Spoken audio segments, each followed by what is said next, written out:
Init.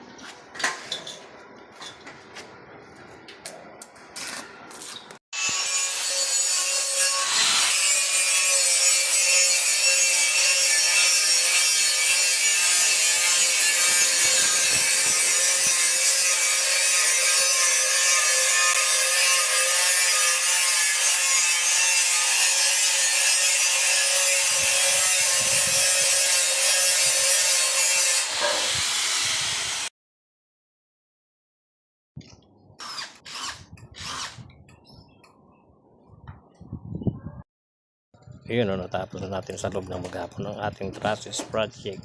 1 day process lang yan, bukas bubong na lang kulang. Thank you for watching.